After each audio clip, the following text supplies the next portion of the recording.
the collection of different certain frequency, like area, such as alpha waves. Could they be considered a sub-ego, like a mind within a mind, a collection of thoughts, a thought process? Thank you very much.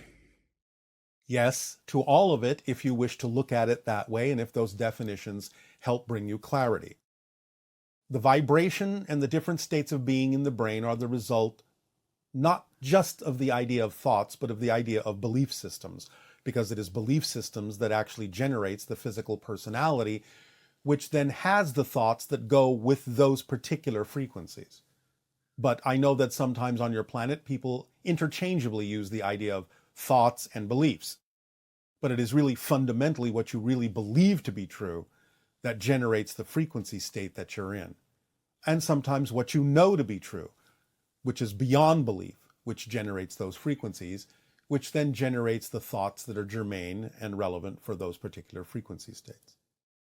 Hello, Bashar. How are you today? Perfect. And you? Thank you. It's an honor to talk to you. It is an honor to talk with you as well. What would you like to discuss? There's a few things I would like to discuss, but I guess the main thing would be to ask you about something that happened when I was a child. Almost Yes. this stems from when I was a child. I grew up in Los Angeles, and sometimes on the weekends we would go to Mexico, a place called Tecate. We would go there for the weekend, and one night, Sunday night, when we were gonna come back, my parents would have basically us pack the stuff up and take it to the car. I looked that night at the sky, and basically I saw a UFO there. To me as a kid, when I looked at the sky, it looked almost, my imagination was like almost like if somebody put a sticker on the sky, which was a wall, but it was slanted and it had colored lights around it, different colored lights. Then I guess society took over in my mind, and a thought was like, what if I get abducted? What if I never see my parents again? And I ran into the house. Being a child, I wasn't sure what to do. Now, with the perspective time gives me, I'm wondering, was that an alien reproduction vehicle, human, or was that ET extra dimensional? ET extra dimensional. It was. Absolutely. You are part of the hybridization agenda. Thank you. Is there a connection between, well, there must be, but I just want to see, between ancient Mexico, ETs, and contemporary current Mexico, since there seems to be a Oh, lot of activity? absolutely. There is a lot of activity in that area on your planet. There are strong connections in the past and the present between humans and extraterrestrials and extra dimensionals in that area. Absolutely. Ongoing, has been going on for quite some time. Okay.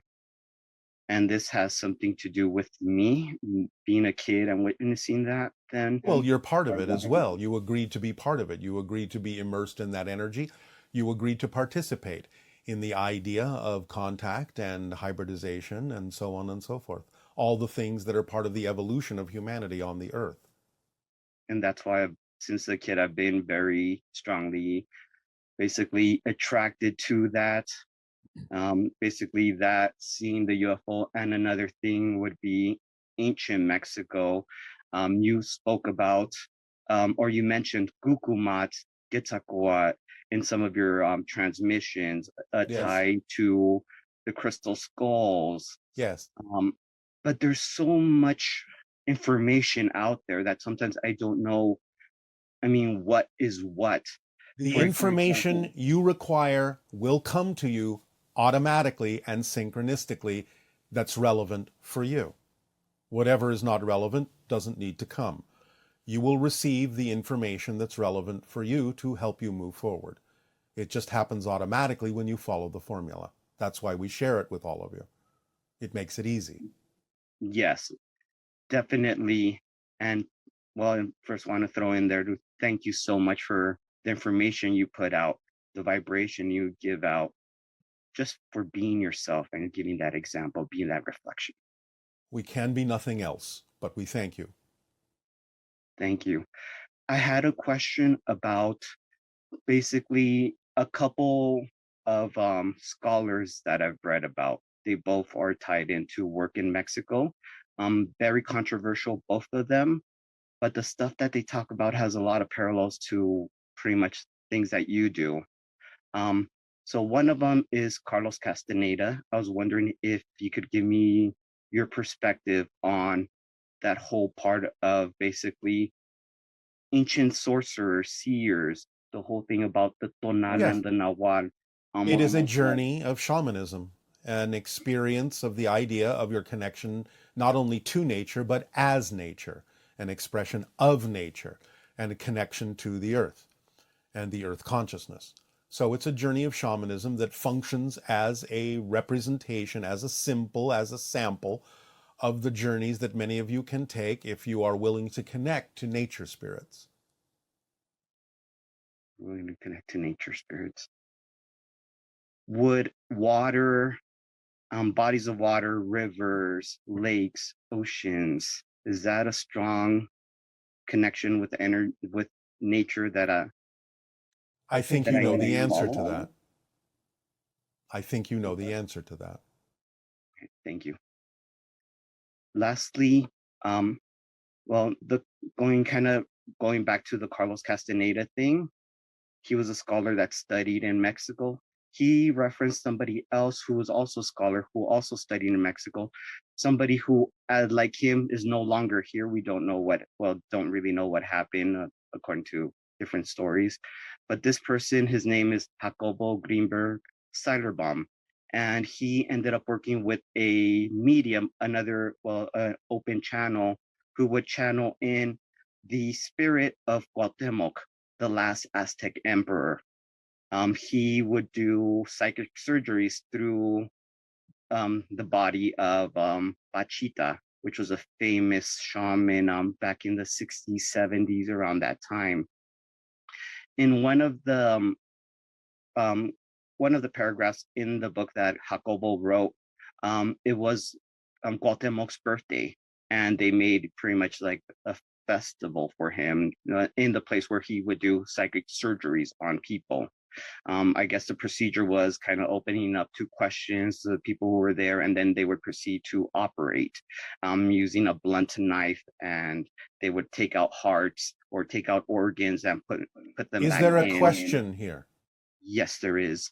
Basically, he would ask them, the person that was right there working with him, he would ask Pachita in the presence of El Hermanito, which was Cuauhtemoc, the last Aztec emperor.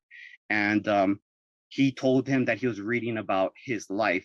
And then he pretty much replied that he had told them that they wouldn't do human sacrifices, that he was witnessing what they would do, which would be psychic surgeries. I was wondering if you could give some feedback on that. You must understand that it is important to know that all healing takes place in the belief system of the person requiring the healing. The idea is whatever makes sense culturally, symbolically, whatever is representative of connecting to your higher mind, whatever is understood in physical reality to be an illusion, can still have great power as a symbol to allow people to change their frequency and change the physicality of their bodies in ways that may seem miraculous, but really are just an indication that physical reality is just a projection of consciousness. So the techniques and the approach of those rituals that you're talking about were simply ways of hearkening back to certain kinds of ideas. We can't go into that story deeply, it would take too long.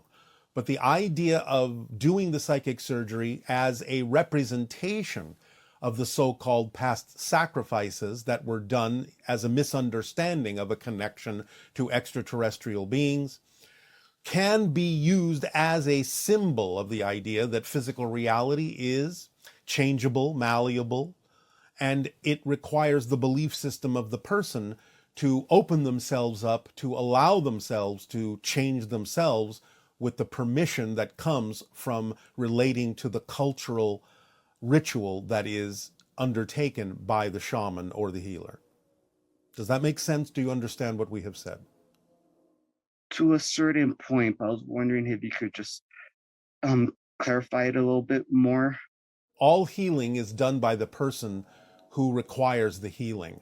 The shaman or the healer simply sets up the vibration, and in this case uses an ancient ritual, or represents or symbolizes an ancient ritual, to express the power that is innate in every individual to heal themselves. Does this make more sense? Yes, it definitely does. So kind of like with a lot of places, they say the healer is just a reflection, basically a conduit that lets the spirit come through them, and basically the person who's receiving this will get whatever they need to get out of that. Correct? Based on their belief system and willingness to match the frequency of the vibration of the healer or the shaman, yes. Hmm.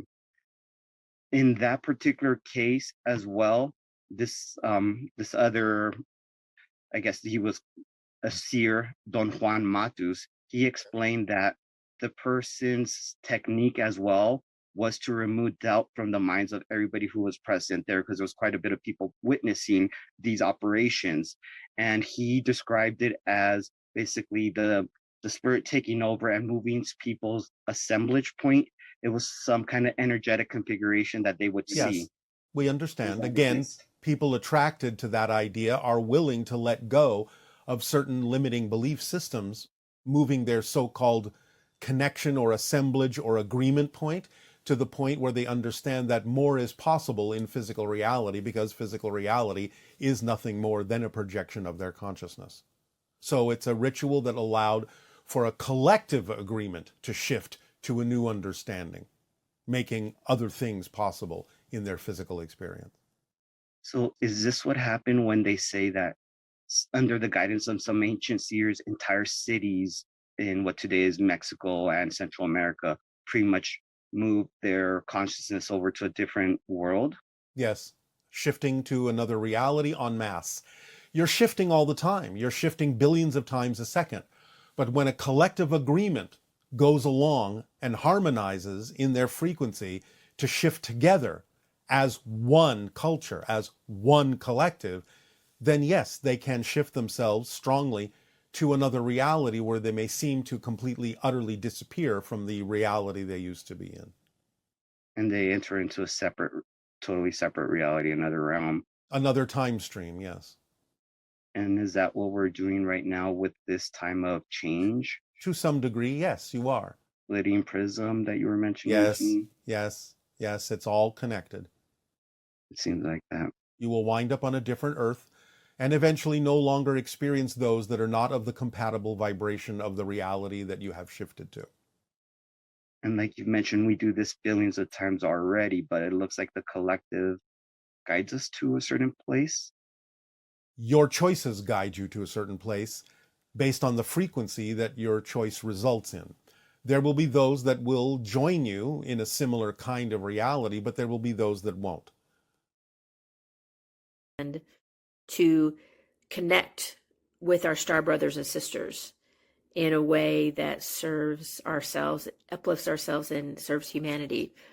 I was just curious if there's, like, should we go outside and meditate in nature? Should we, I mean, just looking at opportunities to make that happen, and maybe have a connection with the other group conscious people who are also interested in doing the same. Thanks, Bashar. All you're saying is that you're following your passion by choosing to do so if that's what seems most exciting to you. And by following your passion, you are following the formula, as long as you don't forget all the other points of following the formula. And by doing so, that's what increases the probability of open contact and raises the vibration of light in your reality to go from third density to fourth density physical reality experiences. That's all there is to it. Follow the formula. It doesn't leave anything important out. Okay. Good day. I'm so excited. Good day. Good day. So excited to speak to you, Bashar. And you as well. Good day. Good day. I have 3 questions for you. Yes. My first one is there were these beings that contacted me in a dream state, and I got the feeling or the sound of Lithians. They were almost kangaroo-like individuals. can you tell me anything about them? Not at this time. Okay. All right. Next question. I was living in Hawaii for a few years, and this happened 3 times to me. This entity or being came into my bed, and I felt it lay behind me, and after that, it wrapped its arms around me, and it gets kind of confusing because I was confused that the first time it happened, whether I was dreaming or whether it was really happening. And when I felt its arms around me, it felt kind of hairy, spiky, to a sense. The first time I felt kind of a little bit scared and didn't know what it was or didn't know how to react. By the third time it happened, to make it short, I was tired, and I spoke to it and I said, I'm tired. I can't really, I don't know if I said I can't really fight you or try to struggle. And I just let it go. And after that, it didn't happen anymore. Yes. So for the purpose of allowing you to learn to let go and not struggle with the idea of making connections to other beings that you have made agreements to make connections with, it was in that sense a brief exercise to allow you to know that there is no reason to fear and that you can let go, and that letting go is the proper vibration to live your life in, so that whatever really needs to happen can happen more automatically, more effortlessly. Wow. I love you, Bashar. I'm going to be 50 years old this Earth cycle, and I just feel like a champ. All right, congratulations. Is there a third question? Yes. The next question is, Willa Hilla Christen is 700 years in the future. I was wondering one day, how far can you perceive what we call the future? Can you perceive it? Can you see it 700 years past that? To some degree we can. Again, it depends upon the purpose. The idea is that we understand that in about 1,000 of your years, humanity will have become the 6th hybrid race. And in a sense, overall, you will be done with the idea of incarnating on Earth. As the 6th hybrid race, you will blend with the other 5 to become the 7th hybrid race, which will usher in a 100,000 year piece in the idea of your quadrant of the galaxy. Wow, amazing. Amazing. Those are my 3 questions, Bashar. Thank you very much. I really appreciate you, and I love you so much. Our unconditional love to you as well. Aveo. Aveo.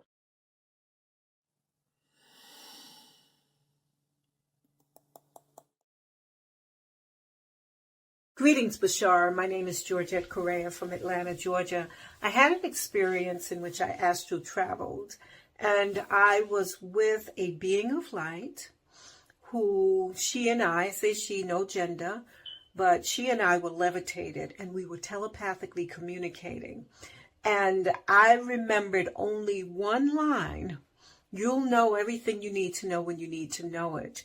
And she said that because as I was being drawn back to my physical form, I started to forget. And I could literally see a veil closing in front of me as I was being pulled to my physical body. Who was that? What was that all about? Thank you. It's your spirit guide. You have an astral experience with your spirit guide, reminding you of exactly that. You have this ability, you have this power, you have the ability to move forward. And by simply going back into the physical reality, you symbolized it as literally the closing of a veil. It's an interpretation of densification of energy and crystallization back into the physical reality level of consciousness. So it's just a way of interpreting going into a denser vibration. But that was your spirit guide, giving you a little bit of an astral education. Bashar. Good day. I am very grateful to have another opportunity to interact with you. Thank you for making yourself available in this way. It is our passion and our pleasure. What would you like to discuss? I would like to test the information that I could channel for a friend regarding his abduction experience. I don't care if I'm right, but I care about being of help to him. And so this is what he experienced in his own words. I saw a 5.5 foot tall insectoid being with 4 antennae, 2 from its head, 2 from its cheeks. It was dark brown, black in color, had huge eyes, and somehow sent coercive energy to make me comply through the antennae. In an interview, he describes to find himself in a cave where there are also humanoid-looking beings and where he's looking at a vast array of screens that all played different androgynous images that were very vibrant in color and that were moving very fast from right to left. He was receiving information from the vertices between these fast-moving images. Could you please help him make sense of this and tell us what the scar from his encounter, which sometimes changes color, represents? Yes. You are looking at a point in the history of the Greys, before they became the Greys, where they had understood they needed to become the Greys, mutate themselves in that way in order to reclaim their heritage and allow their culture to be perpetuated, whereupon they hired what most people on your planet refer to as the mantis beings, the insect-like beings, to be the overseers of this program of hybridization that would allow their culture to survive. But at a certain point, they were underground in what you call tunnels and caves to protect themselves from the damage they had caused on the surface of their planet, their version of Earth, in another reality, and were now at this point in what you have perceived, deciding exactly how to move forward, how they were going to change themselves, how they were going to become a unified hive mind, in a sense, becoming somewhat androgynous, losing certain abilities, so they could regain certain abilities in the creation of the hybrids, such as my civilization. This is what you were perceiving as that moment in their history. Thank you. Yes. Us interacting with each other is building this beautiful container for unity consciousness on this planet. I find myself in the state of loving it and of integrating my divine masculine and divine feminine, my reptilian and my Pleiadian, my Orion and Sirian aspects, balancing the 2 brain hemispheres and evolving the global mind. Yes. I am what I am, and I love it.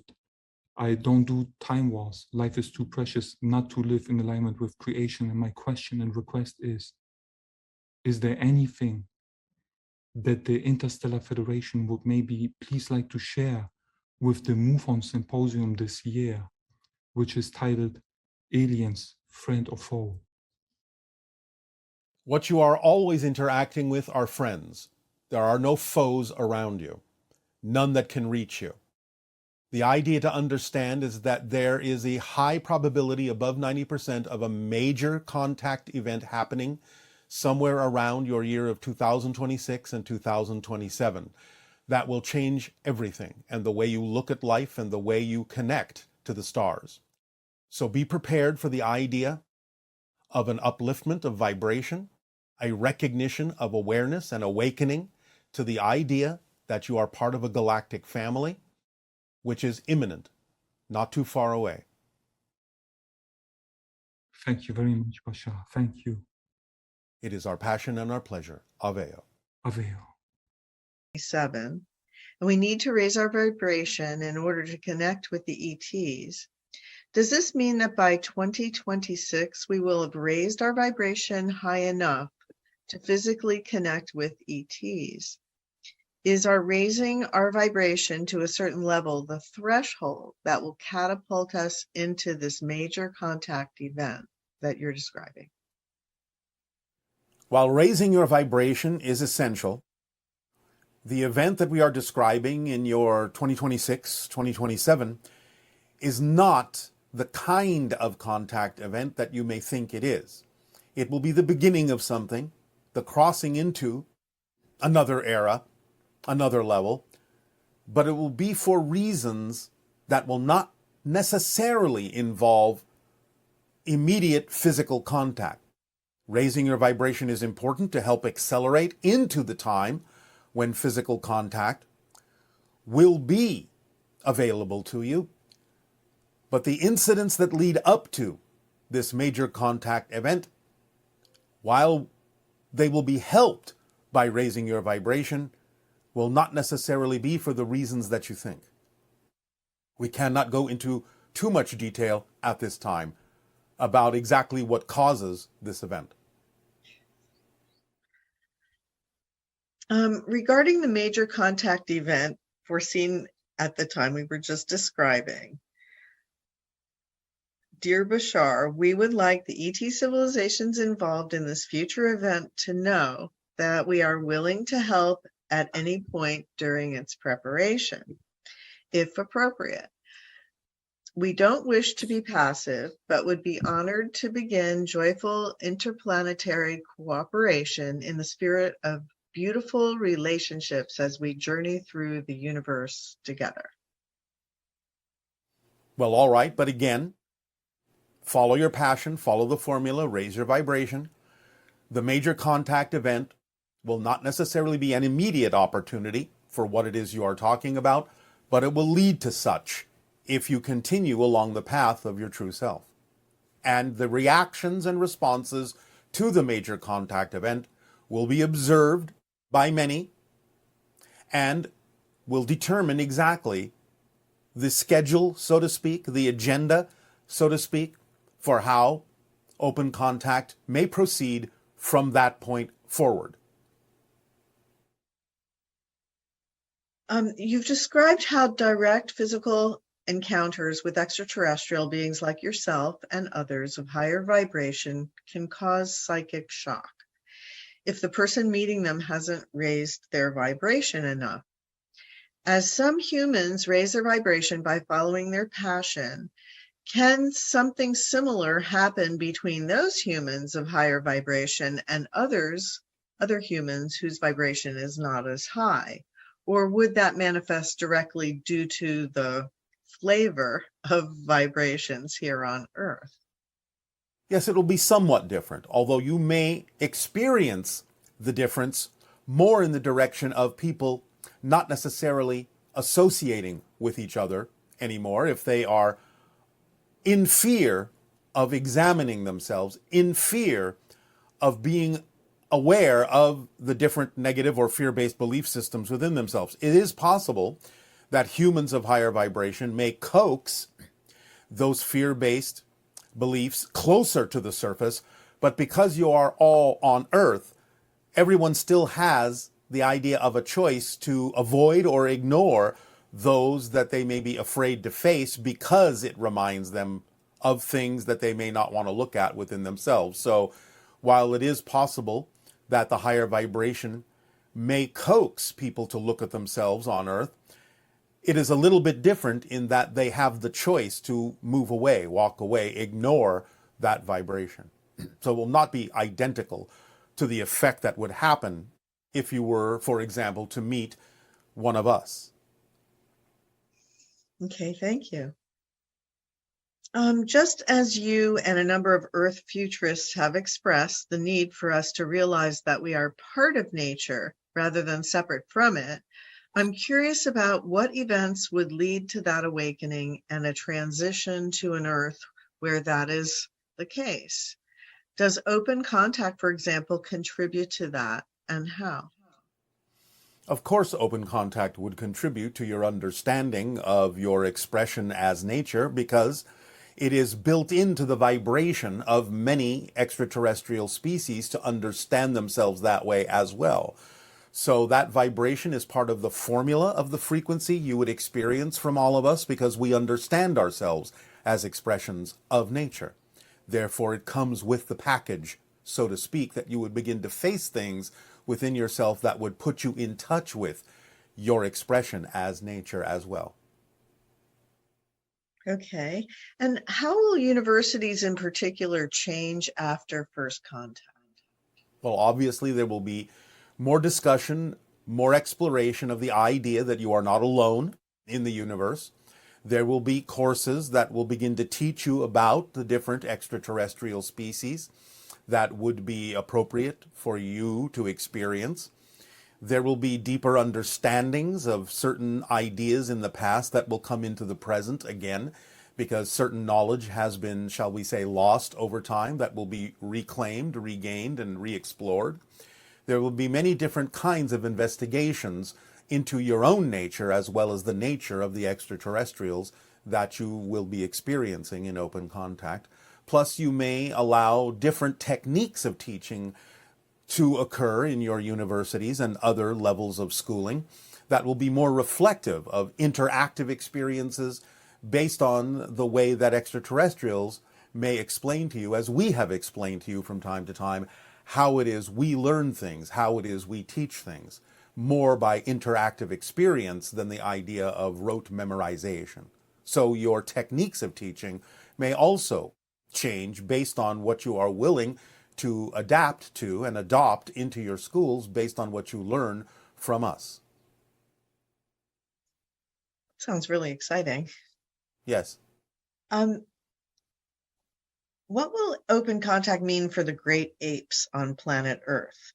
Will the higher energies of ETs also accelerate their evolution to the same intellectual standard as humans? No, it will be different. But as we have said, open contact is not just with humans, it is with all life on your planet. But each species has its own direction, its own path, its own evolutionary goal, so to speak. It will not be the same as humans exactly, but they will advance, they will evolve, but it may not be something that you can necessarily relate to right away unless you are sensitive to their communication and they become sensitive to yours in a different way. It will mostly involve the idea of telepathy rather than the idea of having the same expression of intellect that humans do. So is there a frequency that telepathy is a natural, automatic kind of thing? Yes, the frequency of unconditional love. And what about like in cycles per second?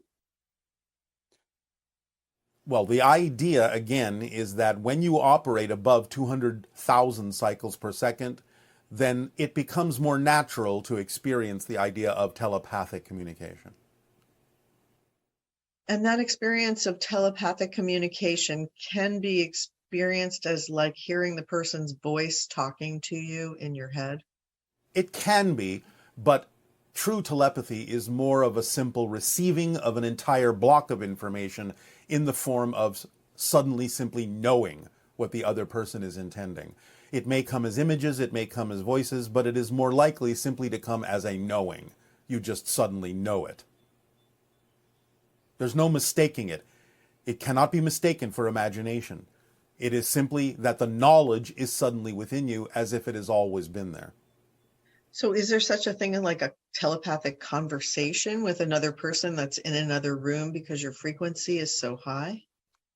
Yes, although such a conversation wouldn't last very long in terms of time, because again, you have instant knowingness, an instant exchange of knowledge and perspective.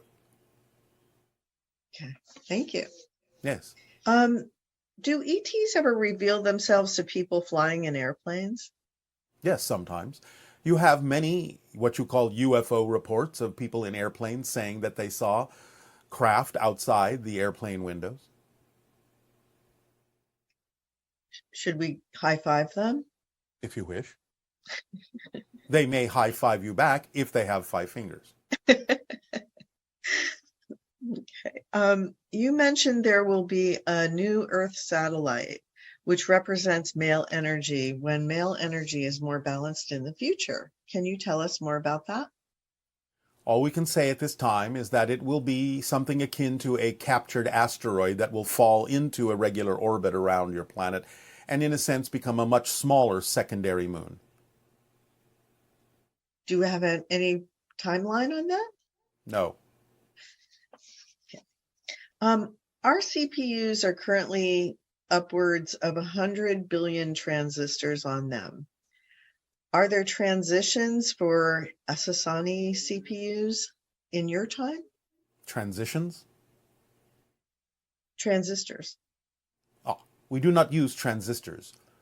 What you may recognize as a computer or a form of AI is purely made of intersecting beams of light. And the equivalent would be 150 trillion operations per second. Interesting. if you've never had names, then how do you address each other and identify each other? For instance, if you're referencing another being in a conversation, how do you identify that entity to the person that you're talking to? Remember that our society is purely telepathic, and everyone has a signature frequency. Therefore, by mirroring or reflecting the signature frequency of another individual that is unique, everyone would know exactly who we are referencing. Okay. This person says that they've been getting a strong buzz when they watch your seminars online in real time, and that they've also gotten a similar version of that if they miss the transition and they watch the recording afterwards. Is this a preparation for something? Well, it's a preparation for raising your frequency, because the buzz you're feeling is the matching of the frequency that we give off. Even if it's not a live session, the idea of our frequency is sort of embedded in anything that represents the session, like a permission slip. So even though it may not feel completely identical to a live session, the frequency is still embedded in any projection of the communication that we have delivered. Therefore, you will still, if you're willing to match our frequency, still feel some mirroring or reflection of that frequency within you, which you may interpret as a kind of buzz of electricity or in some other way. So for many people, because you're coming in at a higher frequency, as soon as we match that, we start experiencing ourselves from that level. Yes. Yes. And again, since everything is embedded in existence in space-time, then all you're doing by watching a replay of the communication is, again, you are tapping into that frequency to some degree and allowing yourself to begin to identify and mirror and match that frequency, because all information is here and now. Like, some people have noticed that if they listen to one of your recordings, every time they hear something different. And Yes. my understanding is that has to do with the information is holographic in that sense. So it will, how does that work? Maybe you can explain.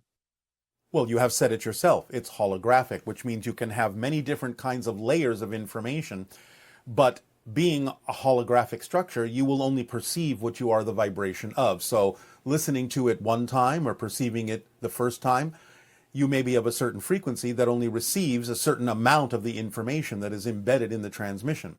But if you change your frequency, the next time there are different layers within it that have always been there, but may have been inaudible or invisible to you. But by changing your frequency, now you can pick up on those layers because they are of a different frequency as well. So that's very exciting, because that means that even if a person evolves to higher and higher frequencies, every time they listen to one of your transmissions, they have the opportunity to hear information that they were not able to access before. Well, yes, and it might not even be that they hear the information. It might suddenly be that by listening to it, they are suddenly receiving an inspiration they didn't receive before.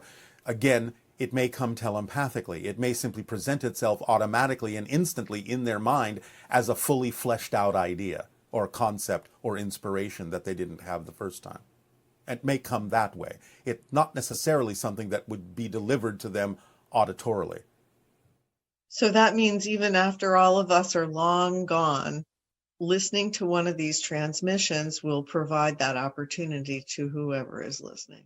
Absolutely. Because everything exists in the now and never goes away. It's phenomenal. Yes, it is a phenomenon. I believe that every species has its own limitations and difficulties to overcome. What are your challenges? How do you deal with disturbing frequencies?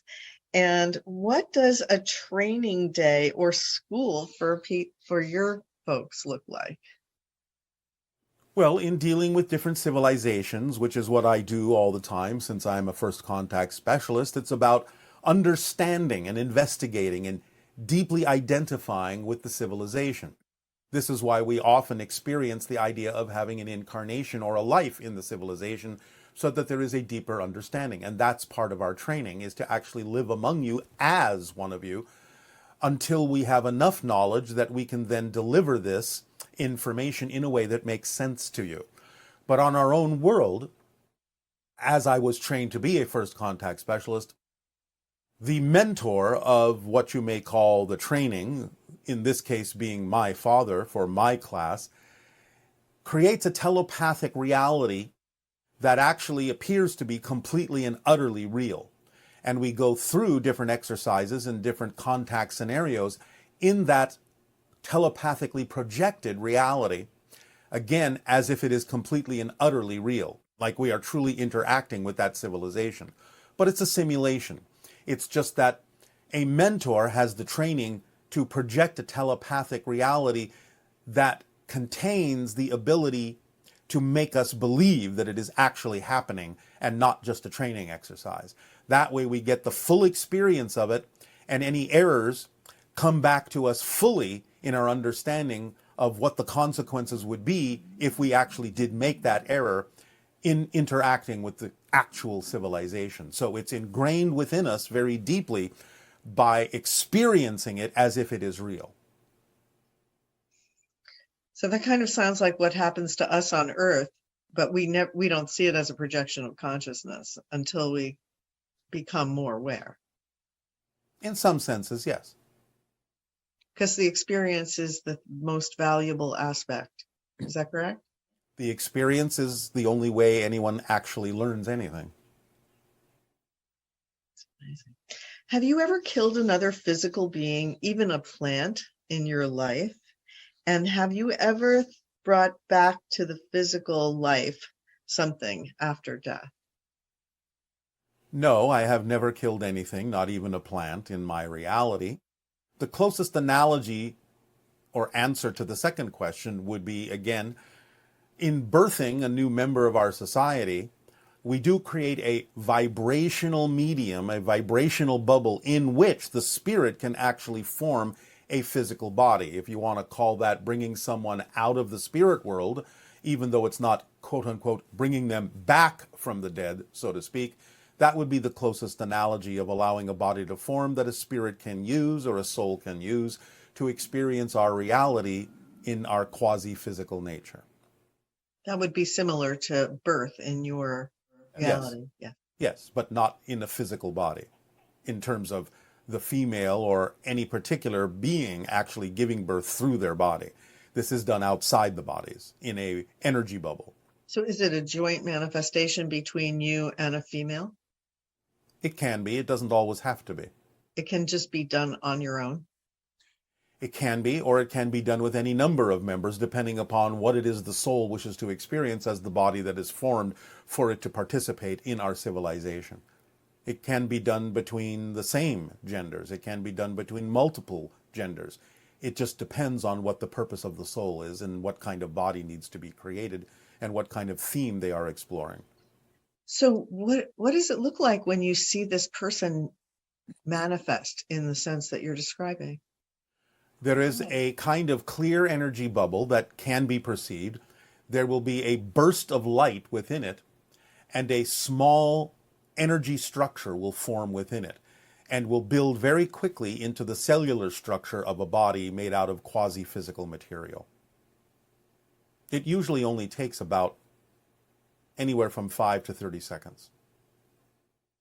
So is this the same as Asasani beings creating a birth, right? Is what you're describing? That is what I'm describing. Yes. Okay. Yes. That's amazing. Certainly much easier than what the women on our planet go through. In a sense, yes. It's all relative. Are there extraterrestrials who are involved in the hybridization program that are not grays? Yes. And can you tell us anything about that? Do they do this to further their own culture and their own reproductive needs, or what would be the purpose of that? Not so much, but they are more in an assistive, shall we say, role. Because you have heard tell that when people go on board the ships and they know they are involved in the hybridization agenda, they have also reported beings like the mantises, what you call the tall whites, and several other kinds of beings that are acting in an assistive role for the idea of helping with the evolution of Earth into the sixth hybrid race. So, no, other civilizations don't necessarily use the DNA in the same way the Greys have to perpetuate their culture into creating hybrids such as ourselves, but they are playing an assistive role because they are connected and, shall we say, watching over and observing and participating in the evolution of humanity on Earth. Because as we have said, there are many different kinds of stories being played out here. So it's quite exciting.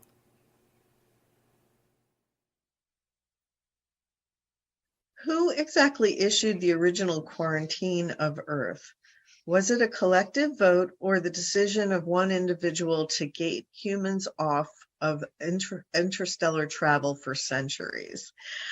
Are those beings still physically alive to see the results of their decisions? There is a misunderstanding in the way this question is being asked. The so-called quarantine is for your benefit. The idea is that you're not prevented from interstellar travel. If you were open enough to create techniques technologically to have interstellar travel today, you could.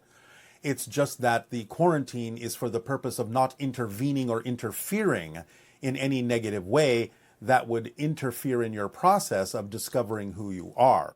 You are not prevented from doing anything. And the idea of the origin of this is between your collective consciousness and the collective consciousness of your spirit guides and the collective consciousness of the Interstellar Alliance, in recognizing the sovereignty of the paths that you have chosen as a collective species to explore reality and to evolve in the way that you have deemed necessary for yourselves. We help by letting you know that there may be smoother and easier ways and faster ways to do this, but the decisions really are up to you as to when you are ready for the idea of removing the quarantine. You are no longer quarantined as far as we are concerned. It's now in your hands and up to you to determine what you are capable of doing when you bring your belief systems into alignment with your expressions as reflections of all that is. Okay, and this question comes from someone's 9-year-old daughter, and Yeah. she wants to know if it ever snows on Essassani. Not really, because our axis tilt is not as severe as Earth's, and our orbit is nearly circular around our star. Most of our temperature is temperate, it's moderate. Somewhere around, generally speaking, give or take a few degrees, what you would call about 73 degrees Fahrenheit. Now, on the North and South Poles, depending on certain conditions that happen at rare times, there may be a buildup of frost, there may be a little bit of ice, but it does not snow on our planet in the way that you are familiar with experiencing snowfall. And do you have a pet, or did you have a pet while you were growing up as a child? We do not keep pets per se in the way that you do. There are animals on our planet that come and go freely, and I have many associations and many relationships with different animals on my planet ever since I was a child and even into my adulthood. So we interact with animals in much the same way that we interact with the people on our planet and the plants on our planet. It just goes off the pure synchronism of what needs to show up when it shows up, and that's exactly the right timing for that interaction and relationship to go on. Have you ever experienced your version of swimming with the dolphins and the whales? Oh, yes. Like physically, have you gone into the Essassani Sea and swam? Yes. There are actually special pools that exist in certain areas, channels that lead into certain kinds of pools where the version of aquatic life that we need to interact with can actually swim more deeply into the land so that different beings can interact with them without necessarily being out in the open ocean. This is something similar to what used to happen in your Atlantis in ancient times, where certain temples were built in such a way that the dolphins and whales could swim into the temples and thus interact with people. So we have this tradition on our planet where there are certain places where channels, canals, and pools are created and exist, some in natural form and some artificial, where certain aquatic beings can come in and interact more deeply into the land. Do you have to wear a snorkel when you do this? No. So can you breathe underwater? No, but we can hold our breath for a long time. How long? On average, about 20 minutes. So you're like a cetacean. In many ways, and again, remember, we are quasi-physical. So the idea of breathing is not completely necessary in the same way that it is for you, at least not as often. And what would be the largest cetacean on your planet? What we have termed the Asiza, that which is sort of a whale-like creature that has stripes a little bit like a zebra. How big is it? It can range from about 30 feet up to about 100 feet. And do you have other types of cetaceans? We have some of your dolphins on our planet that have been transplanted. Have some of them come back here again? A few, on rare occasions, but most remain on Essassani. Very exciting. Yes. If someone were to, in your time, choose to act in a way that was disharmonious or even rebellious or break laws or whatever, what happens? Is there law enforcement? How does this work? Well, nobody does that in our civilization, so it's kind of only a hypothetical. If it were to happen, which again is not something that actually has happened in our civilization, the idea is that what you call the laws are simply the laws of existence. And because there is a certain kind of momentum that exists energetically in our planet, because we have been choosing positive ideas for so long, it is very challenging for us to actually go in the other direction. There's actually kind of an inertia that makes it more challenging for us to choose to do things that are negative or fear-based, or do something against the synchronism that perpetuates our society. So it would be like, if you want a simple analogy, like attempting to move in a direction that is filled with molasses. You simply have a struggle going in that direction because of the momentum of the direction that we're all synchronistically moving in. So those things don't really happen on our planet, and the self-regulating energy of the synchronistic way in which we function usually, if anyone were to go in that direction, would usually push them back into the positive direction because of the momentum that is built in our evolution. So does that mean that anyone who functions at the frequency that your civilization does Yes. would automatically always choose positive rather than expressing any negative? Yes, unless there is a very, very specific reason why something different would need to exist in the society. And more commonly than not, if such a thing were to happen, it would only be kind of like, well, what you would call a stage play. It would be something that would be explored because it would be practice for dealing with civilizations like yours that do make negative choices and fear-based choices. And for that purpose, we might explore it, but we understand it's not actually the choice that is a life choice for an individual. It would only be a temporary expression for a positive purpose of instruction and education. And since humans may have some trepidations about ETs, the idea that ET civilizations, many of them, functioning at the same level as yours would be similar that way, that there's nothing to fear from ET civilizations that function above a certain frequency. Correct. Yes, because it simply doesn't go hand in hand with that frequency. Is there any that we know of that function at like a lower frequency, like the Pleiadians or the gray? Well, the grays don't exist now, so Yes, but the idea of the Greys, as they are weaning out, becoming the hybrid civilization, is again, remember, they're not true extraterrestrials. They're mutated humans from a parallel Earth. So in that sense, they almost don't count. I see. That's why you can interact with them.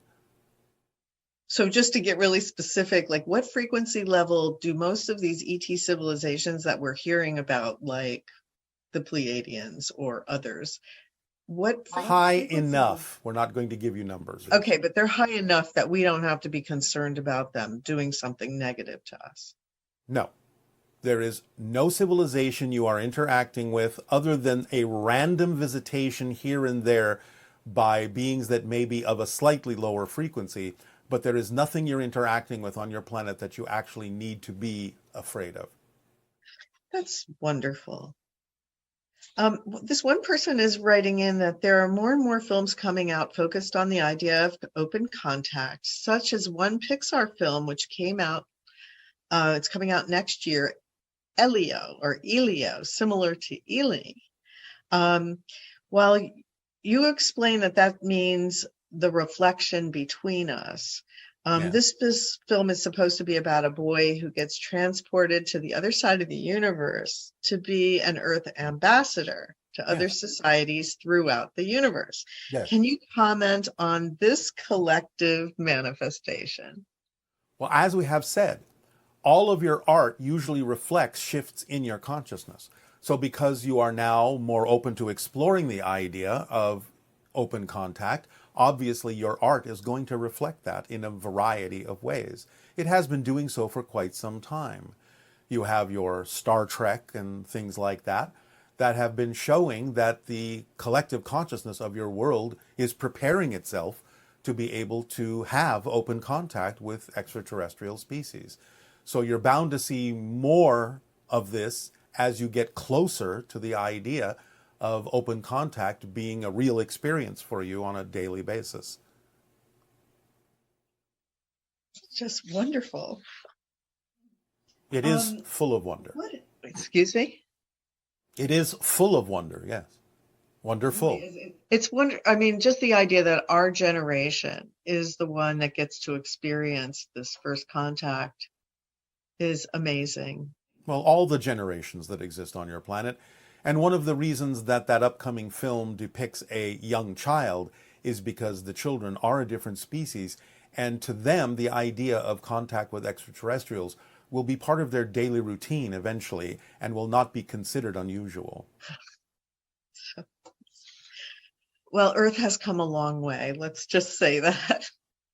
The Earth you're on now has always been this way. Remember that you're shifting constantly. Right. Fascinating. So what is the first thing a Sasani child is taught? Unconditional love. That it is the vibration of existence itself, and to align and match with that. All else falls into place through pure synchronism. Okay. And you say that approximately 5% of you comes through Darryl when he's channeling. Energetically, yes. Does that mean that we only get 5% of the fullness of your answers to the questions? And this is because we can only resonate with 5% of you? No, that's a slightly different thing. The amount of information you do get from us does fluctuate in percentage from time to time based on what it is we perceive you can process. But the idea that only about 5 to 10% of my energy comes through Darryl doesn't necessarily have a basis for what the percentages of the amount of information we give you when asked specific questions. It will fluctuate on a different way, in a different scale. Okay. And this person wants to know how we can help our loved ones, everyone awake or not, to get on the right train.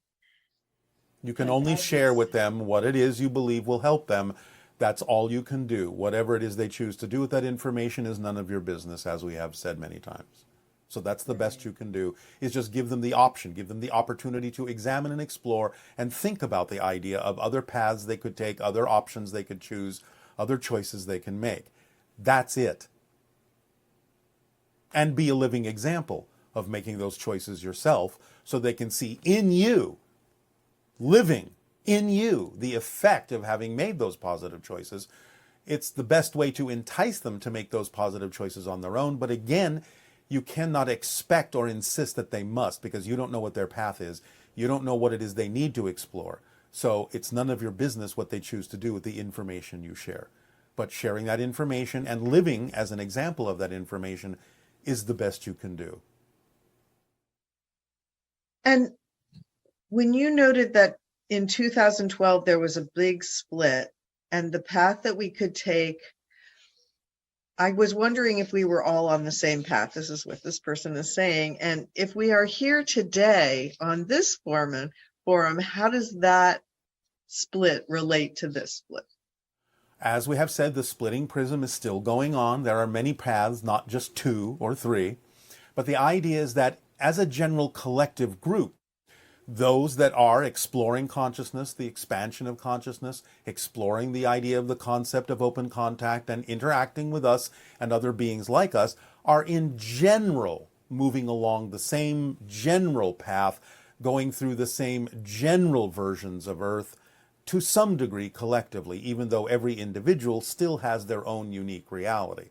But you can have made agreements to go along with certain groups that are willing to shift to similar Earths over and over in the same way that still contains the idea of the expansion of consciousness and the acceptance of your part of being a galactic family.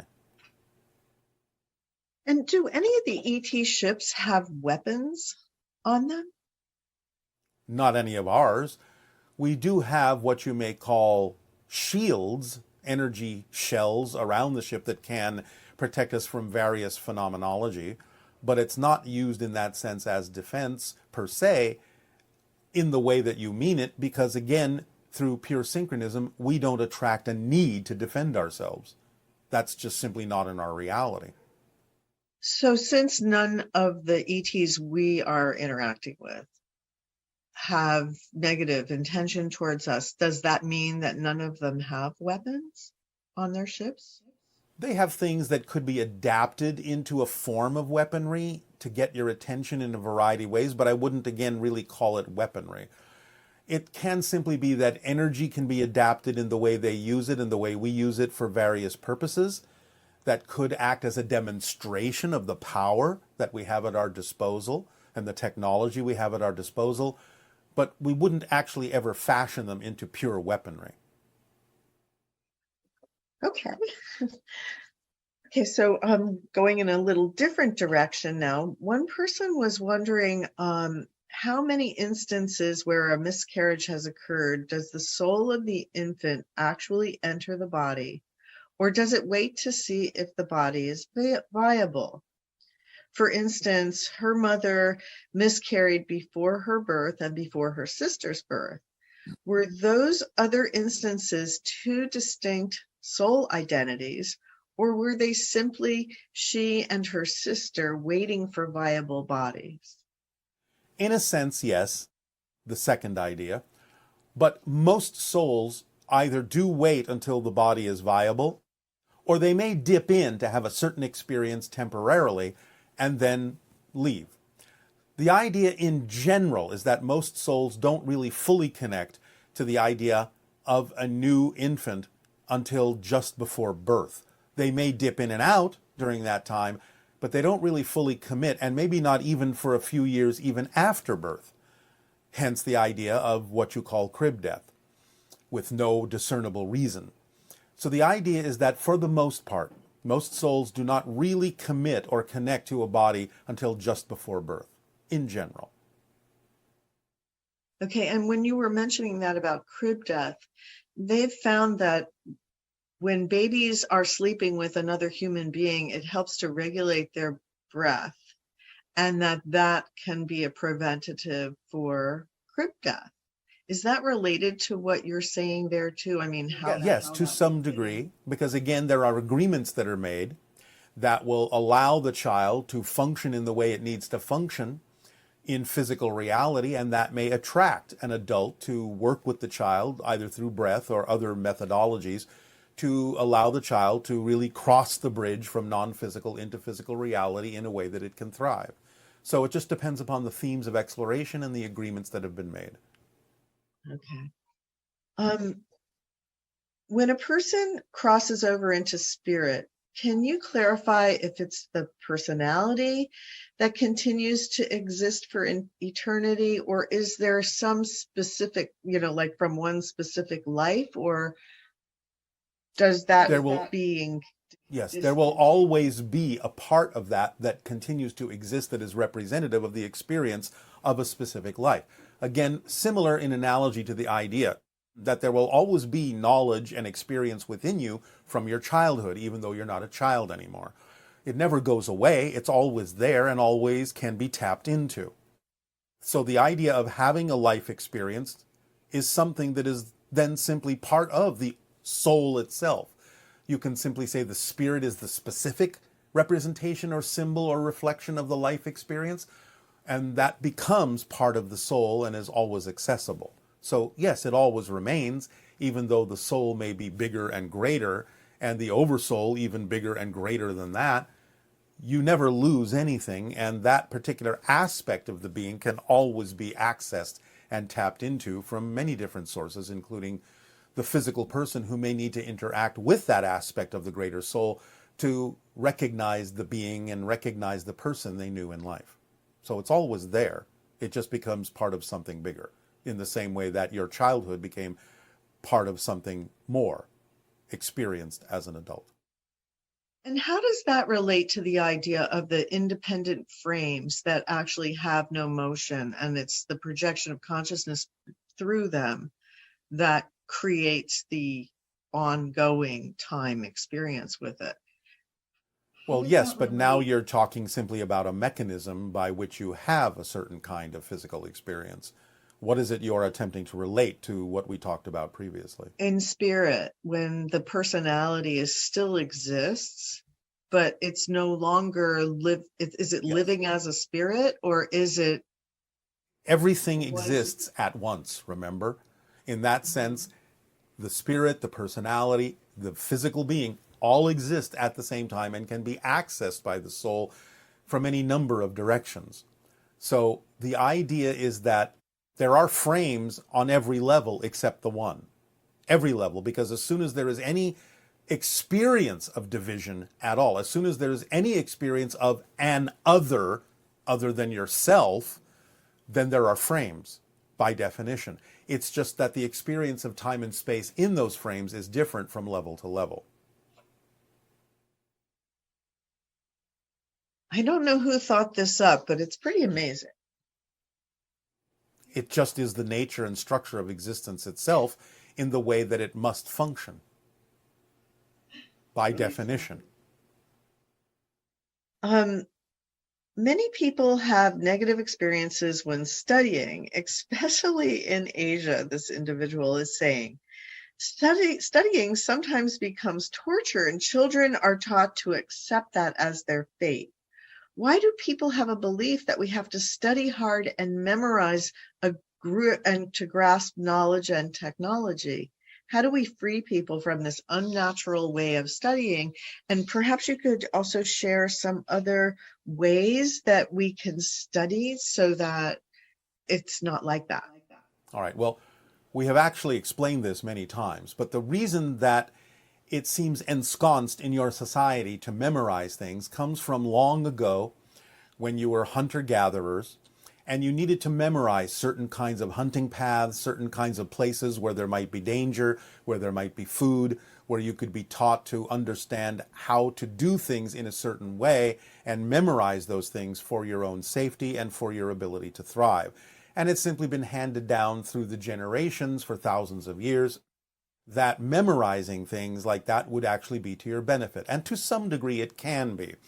But as we have explained several times, the idea of actually creating scenarios in which you can experience things directly, what you may euphemistically refer to as learning on the job, is actually the better way to learn something and instill it within yourselves, because as long as what it is you are needing to learn to thrive in physical reality is adapted to what you are really passionate about, you will retain it. And in fact, you will become excited about learning, and you'll absorb information very readily and retain it very readily because it's based on the idea of being taught to you through the auspices of your passion and what excites you, rather than simply suppressing your excitement to learn something in a way that isn't necessarily representative of your passion.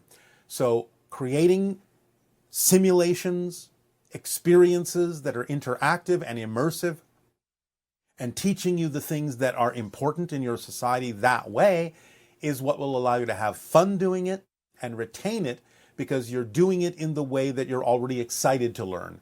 by opening up your passion in ways that make it relatable to learn the things that you really need to learn, and to know the difference between the things you actually do need to learn and the things you don't need to learn. So just accepting the idea that we'll need to know what we need to know when we need to know it, as is true for your existence, that can be very natural for us eventually. Yes, eventually, when you actually learn to rely on pure synchronism. But until then, you can practice the idea of creating imaginary and creative, immersive experiences that allow you to have experiences in a safe way that will teach you what you really need to know to thrive in physical reality without compressing your passion into a box. And what is the difference between insisting on something and knowing something? When you know something, you will know the difference between the two. Because insistence still carries with it the idea that you don't actually believe in it yourself. You don't actually know it yourself. You're actually trying to convince yourself of something that may or may not be relative to you. So the idea of knowing is just something that is absolutely known by you, as if it is something that you breathe, something that is part of you, something that you know is true and in alignment with who and what you are and what your relationship to existence is. Insistence implies that you don't really buy into the power of the thing you're insisting about. You're not really convinced yourself.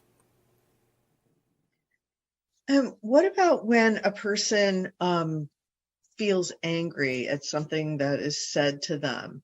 How can you manage that anger? By understanding that what is said to them has nothing to do with them, if that in case is the fact. So the idea, again, as we have given an analogy, is as if a total stranger has come up to you and said something. You don't react because you know that they know nothing about you, and therefore what they're saying to you has more to do with their issues and their processes than it has to do with you. They're just using you as a sounding board, projecting their issues onto you. And you know this, so there's no reason to react. Now, you can always look at the advice or the sayings that someone gives you and say, well, is there something here for me? Is there something I need to know about myself that would help me to benefit from and change? But if you understand that what they're saying has nothing to do with you, then why would you react? So you have to look at your own beliefs about why you believe what they're saying is true. And what's the connection between anger and grief? Well, again, both to some degree are judgments of a sort that assume certain things that may not be so. So the idea of grief is, again, the definition that something has been lost and you are going into a state of being abandoned, of feeling abandoned in that sense, whether it is true abandonment or not. The idea of anger can be, again, based on your expectations of what you insisted should be and not allowing what is to be what needs to be. So they're loosely connected. And the idea is one is a reaction mostly to things that were insisted on by you, and the other is a reaction to the concept that you have lost something, when in fact no loss has actually happened, if you open up your senses to the fact that things have simply shifted into a different form. And that translates into a different attitude about change and things that come and go in physical reality, because physical reality is a projection of consciousness. And a temporary one at that. So is that sort of our maturation process to understand the nature of the reality that we're in and be more accepting of the coming and going and not suffer so much when we lose an individual, so to speak, or Yes. recognize it in a different way? Yes, but even more so, it's recognizing the nature of the reality that's in you, because you're not in physical reality. It's in you. It's a projection of your consciousness. And when we say projection, we don't even really mean that it is projected outside of you. It's all happening within you. There is no outside. There is no outside. It's all happening in your consciousness, all of it. So it's the reality that's in you. And this person is saying that sometimes they have negative thoughts and everything, and they get really scared that it's going to manifest. And they just get more and more fearful because they're having negative thoughts and They're afraid they're going to right. attract it or manifest it. So how All can right. we work with that? All right, well, you understand it's the fear itself that might attract it, not having the negative idea or perspective. Are they in any way, shape, or form concerned that if they have a positive thought, it might manifest when I don't want it to? It's the same thing. Just having the perspective, just having the observation, just having the awareness that there are thoughts that might be negative isn't enough to manifest them. You have to be afraid that they'll manifest. You have to believe in your belief system that they will manifest, that it's the most likely thing that will happen. But why believe that? Just having the observational thought isn't enough energy to make it manifest unless you're really, truly invested in it doing so. And having deep fear that it might manifest is having a deep investment that you are going to attract it as the most likely scenario. So just look at the idea of positive thoughts. You don't have the same reaction to those. It's equal to the idea of negative thoughts. They're just observations, they're just considerations, they're just thoughts. Remember that as you expand your consciousness, you become more aware of the negative and the positive, not less aware. You experience things less when you don't choose them, but it doesn't mean you're not aware that they're there as choices. You actually become more aware of them as choices, but just being aware that they're choices doesn't make them manifest. You have to invest in them deeply. So along those lines, if someone has phobia, Yes. can you address that idea of changing something like that? Like a negative thought is one thing, but having a very deep fear of some. All right. Well, again, it can be approached in many different directions. For one thing, you can understand or ask yourself, what does this particular phobia symbolize for you? If it were to happen, what does it symbolize? Does it prevent you from doing something? Does it prevent you from looking within yourself to recognize something that the phobia symbolizes within you as a fear-based belief? What is the actual fear about? It's not usually about the thing itself that symbolizes the phobia. There's usually a deeper meaning, and if you're willing to investigate yourself, you'll usually figure it out and realize that you don't have to be afraid of the symbol that reflects a fear-based belief within you. The symbol is just there to show you that you have this fear-based belief. So, for example, many times people say that they have a fear of heights. Many of them, although some of them might, don't actually have a fear of heights. They have a fear of falling, which means they have a fear of losing control, losing their balance. That's the issue. So if they understand it deeply enough, they can understand how to transform that, because then they can realize that if they simply continue to choose belief systems that allow them to remain in balance, if they believe they're worthy of that and deserving of that, then there is nothing to fear, really. They will always be stable, they will always be in balance, and the phobia itself, in that sense, can fade over time or quickly. But they have to understand the real deep-rooted reality of what it is they actually believe will happen in their core beliefs about why that phobia is bringing it to their attention. What about like claustrophobia? A lot of people have that. Well, again, it's about the idea of feeling trapped and limited by your belief systems. Trapped and limited in life, closed in, that you don't have the ability to expand, you don't have the ability to connect, you don't have the ability to reach out, you don't have the ability to see the light that is all around you. You are trapped by the idea that you are in darkness, in an enclosure that doesn't allow you to express your true self. So when you come across these kinds of fears, what's the antidote thought process that describes how to deal with that? Or as you were explaining? I just gave it to you. I just gave it to you. You have to understand what the phobia represents, and you have to get into the core fear belief about why you're holding on to that. How does it serve you to hold on to that? Look at the motivational mechanism. Remember, you don't choose to experience anything that you don't believe serves you. So if you have a fear-based belief that letting that phobia go will actually be the worst thing you can possibly do, that something even worse than the phobia will happen if you let it go, then you're going to hold on to that phobia because you believe that no matter how uncomfortable it may be, it keeps you safe from something even worse. But you have to have honest self-investigation to figure out what your belief system is telling you about that. So in a sense, I'm thinking right now about like Natalie Wood, who in childhood almost drowned on a movie set, and then for the rest of her life had a fear of dark water. And then her life was ultimately ended in dark water. Is that what you're describing? As a simplistic surface example, yes, but there may have been deeper reasons for that experience in her theme of exploration. You can't necessarily completely generalize it in that simplistic form for everyone. One person having that may have it on a very simple level. Another person may have a much deeper reason for having those experiences. Thank you. Yes, the last question then is it synchronicity that the James Webb Space Telescope looks so much like the Essassani crystal that you've described?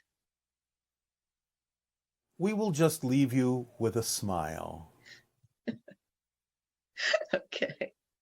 And bid you to now allow yourself to relax, to go into the meditative exercise for becoming a galactic citizen, for allowing yourself to open the gate into a larger world. Relax and enjoy. And above all, just keep breathing.